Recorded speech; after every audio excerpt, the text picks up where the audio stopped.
Lucie, je vous ai également demandé de bien vouloir évoquer avec moi les livres qui ont pu attirer votre attention plus récemment, la musique que vous écoutez avec bonheur, émotion, qui vous permet de vous évader, de vous concentrer, d'oublier, de pleurer, de vibrer ou même de danser, les films, réalisateurs et ou séries récents ou moins récents que vous souhaiteriez partager avec nous. C'est à vous.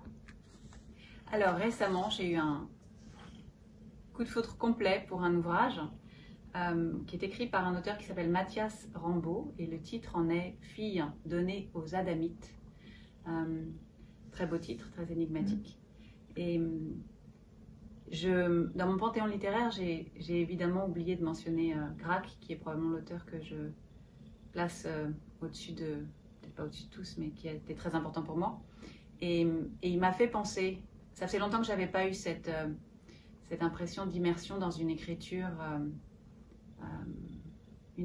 solaire, c'est peut-être pas le terme parce qu'elle a quelque chose de saturnien, mais une écriture qui pour moi incarne la quintessence de la littérature, donc à la fois un foisonnement d'émotions, une richesse de perception et une acuité dans la description de ces perceptions, soutenue par une langue extraordinaire où les mots sont beaux, admirablement choisis et avec aussi une originalité ou en tout cas une plume très originale, unique.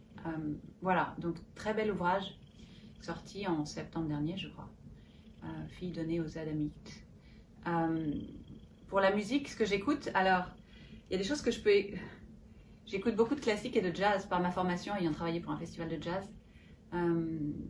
J'ai beaucoup écouté récemment Keith Jarrett parce que évidemment on en a beaucoup parlé. Et le problème de la musique devient que quand on écrit, se plonger, enfin je suis assez obsessionnelle dans ma musique, c'est-à-dire que je vais me plonger, je vais avoir des périodes, une période Keith Jarrett ou une période Beethoven par exemple, et Beethoven m'accompagne aussi beaucoup. Et le problème c'est qu'on est forcément, ensuite ça déteint, c'est-à-dire qu'on entre dans l'univers d'un autre artiste et il faut faire attention à pas écrire ce qu'ils disent en musique. Et donc on a tendance, c'est un peu comme quand on a une conversation avec un ami. On est une personne avec un ami, on va être une autre personne avec un autre ami. Donc si j'écoute du Keith Jarrett, je sais que je vais écrire certaines choses. Si j'écris, j'aime beaucoup les gens, j'aime beaucoup Glenn Gould aussi, les interprétations de Glenn Gould. Alors c'est un peu impensif de le dire, mais je trouve qu'ils ont un peu en commun cette exigence. Et si je parle d'eux, c'est parce que ce sont des modèles pour moi en termes de quête artistique et de création artistique, parce qu'il faut avoir cette exigence-là, et ils l'ont. Alors, ce sont de prodiges, mais ce sont de réelles inspirations, et je pense que leur musique et leurs interprétations expriment ça. Et comme à fréquenter des gens intelligents, on devient plus intelligent soi-même. C'est le cas quand je les écoute. Si j'écoute Keith Jarrett ou Glenn Gould, j'ai l'impression de devenir plus intelligente et notamment dans mon écriture, parce que l'écriture est très largement musique aussi. Voilà. Absolument. Un réalisateur, un film? Koreeda, probablement. Alors d'abord pour la capacité qu'ont les Japonais à dire beaucoup sans rien dire. Et par la façon dont il parle de la famille, de la façon dont on choisit les êtres qui peuvent composer votre famille, la question des rencontres, la question des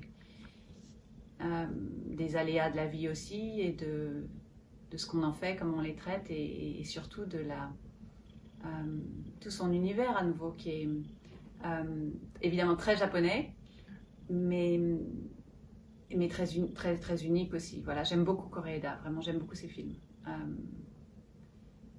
Alors ensuite il y en a d'autres après avoir écrit Les Cœurs inquiets, je me suis dit mais au fond Hitchcock m'a évidemment je me suis rendu compte qu'Hitchcock m'avait influencé. Je me suis dit que Bellocchio m'avait peut-être aussi influencé, et ça on le comprend qu'après. Et c'est intéressant de voir à quel point le travail création, dans le travail de création, inconsciemment, on dialogue avec tous ces autres artistes. Et comme vraiment comme une famille, on entre, quand on se met à écrire, on entre dans une famille de gens qui créent. Et ce qu'on connaît de leurs œuvres nous en fait renaît, enfin vit à travers nous et se transforme et oui, joue un rôle fondamental, je crois. Donc après avoir écrit, je me dis mais au fond c'était ça, au fond ça vient de là. Et dans Les Cœurs Inquiets, il y a des jeux de regard, de fenêtres, de cadrage. Et je me suis dit après coup, mais évidemment, fenêtre sur cour. Et j'ai entendu une interview de Hitchcock où il disait dans Fenêtre sur cour, j'ai fait de la direction, non pas d'acteur, mais j'ai fait de la direction de spectateur. Et je me suis dit, mais c'est exactement ce que j'ai fait dans mon roman à ma petite échelle, mais j'ai fait de la direction de lecteur. Et j'ai lu un ouvrage d'Umberto Eco qu'on m'avait conseillé, quelqu'un qui avait lu Les Cœurs Inquiets et qui m'a dit, tu devrais lire Lecteur in Fabula, et qui est un ouvrage de linguistique et d'analyse littéraire assez complexe, mais et qui parle de ça justement, qui parle de comment est-ce que le lecteur crée le roman et comment est-ce qu'un roman peut jouer à inviter le lecteur à entrer dans le roman et à visiter, ouvrir les portes et visiter les couches successives. Et voilà, et c'est ce que... Ça, c'est des bisous. C'est l'amour fou. C'est l'amour fou. Voilà, et il me distrait un peu Lacan. C'est bien. J'espère avoir été suffisamment claire. Voilà. C'est très clair. Mais c'est vrai qu'il y a une partie, il y a un passage dans votre livre où c'est vraiment l'impression de fenêtre sur cour. Donc je pense que quand vous l'avez écrit, vous ne réalisez pas. Mais je me souviens très bien, moi, pour avoir lu le livre il y a quelques mois, d'y avoir pensé. Pas du tout. Et vraiment, c'est ça. Ce que je fais, c'est de la direction de lecteur en un sens. C'est-à-dire je mène le lecteur dans certaines directions et puis ensuite, qui ne sont pas forcément les bonnes, mais je m'amuse à jouer avec ça et à créer le mystère et l'interrogation, etc. Donc, et les fausses pistes, et c'est ce que fait Hitchcock dans Fenêtre sur cour. Je ne l'ai compris qu'après. Merci.